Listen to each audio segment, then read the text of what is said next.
All right, head swapping. So this example is from a family photo session. This is probably the most common case when I'm using this, but it will also apply if you're working with models on set and you are shooting them in a kind of lifestyle feel and you need to make sure that you got the shot. It's really stressful to get to the end of your shoot and feel like, oh, I hope I got the right picture. So being able to do a head swap takes away that stress, for me at least, or being able to tell the family or the models that you're working with if they're stressed that we aren't getting the picture or whatever, being able to be like, it's fine, I can just do a head swap.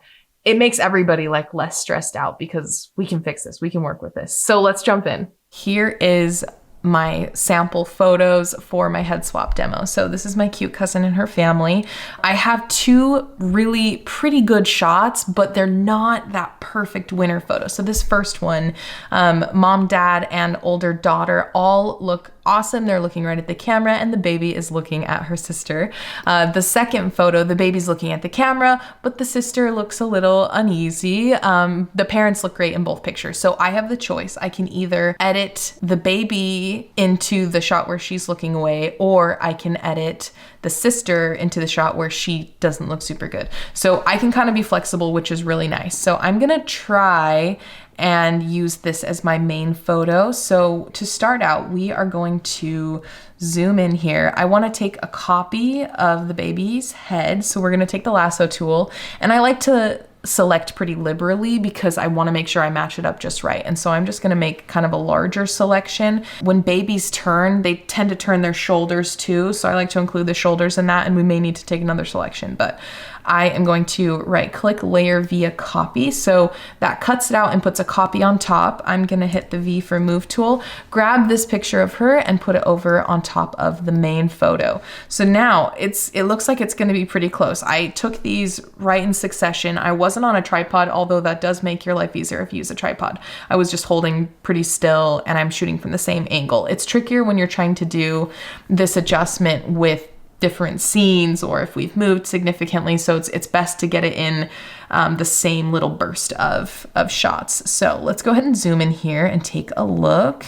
I like to take this top layer and put it at half opacity just so I can get the backgrounds lined up appropriately. So to get the mom's hair lined up, let's get that right in here. I feel like that's pretty close. And then I also want to look at the baby's shoulders. It looks like this one's gonna be pretty simple. Okay, so I've lined this up pretty well. I'm gonna turn the opacity back up just a little bit so I can see the layer that I'm working on. All right, so I'm gonna turn this layer into a mask. So I'm gonna apply the little mask on here, and then I'm going to adjust my brush size. I'm gonna get the edges, and I wanna make sure that my brush is really soft. So I'm gonna turn the hardness all the way down just so I don't have any harsh edges that are really obvious. I'm going to hit X so that I'm using the black layer, which takes away from the mask, and I'm just going to draw this in. I usually edit destructively, but it's very good practice to edit using a clipping layer, a clipping mask, because then if you make a mistake, you can undo. Or if you get too close to someone's head, you know, the edge, instead of being like, oh, I wish I didn't erase those pixels, you can just turn them back on or off. And so highly recommend clipping masks if you're not already using them. Hair can be a little tricky. Oh, see, that's exactly what I'm talking about. I just cloned in the back of her head where she was looking over. So undo that.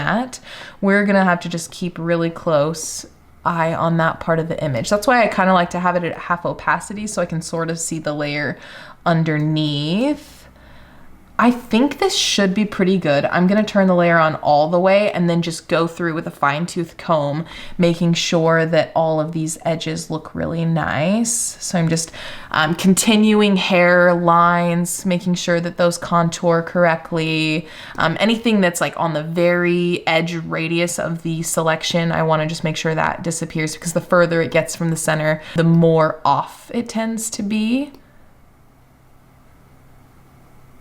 All right, so zooming into this little polka dot, it looks like it's gonna be a little bit tricky. It's sort of duplicated it, so if I erase it, oh, actually that wasn't that bad, okay.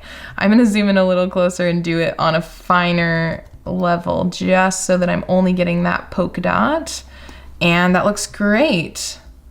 This has really been, oh, here we go. Here's some little polka dot shadows. Let's just take those out. So you kind of have to trade one for the other, but it's not too bad. And it's nice that you can offer people this flexibility, I think. Like so many times I've been like, oh yeah, I can just swap it in post. And people are just like, what? That's amazing. That's incredible. And you're like, yeah, you're welcome. But anyway, it looks like we've got a little bit of trouble in paradise here, but it's in the wrinkle. I don't think anyone's gonna zoom in that close on that wrinkle, but it does help to just like stop looking at it and then look at it again and be like, does this look like I lied?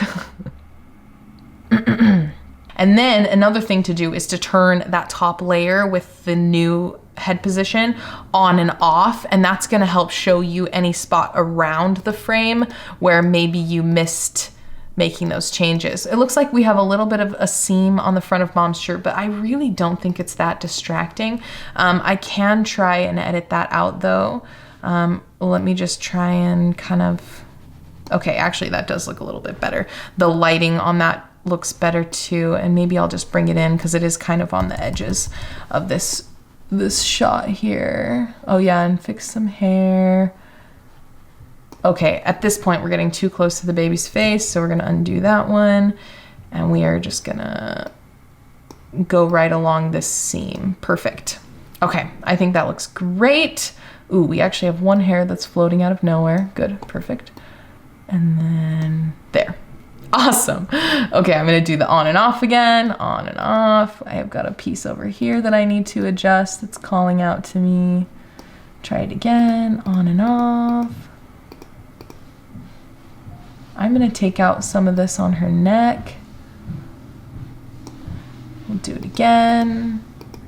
All right, I think that looks totally seamless. You would never, ever, ever suspect that I have swapped this here. And so this is our before and here is our after. This is a pose that did exist. She totally looked like this in this frame. She just happened to glance over in the photo that we liked of everyone. And so it's nice that we have the flexibility. I can just be like, here's your perfect picture. Everyone's looking and everyone's smiling and it looks great. Christmas is saved. Anyway, so there is that head swap demo. In the next section, we're gonna do a lot of the same things, but we're gonna be building a composite using many pieces of photos to make one grand photo.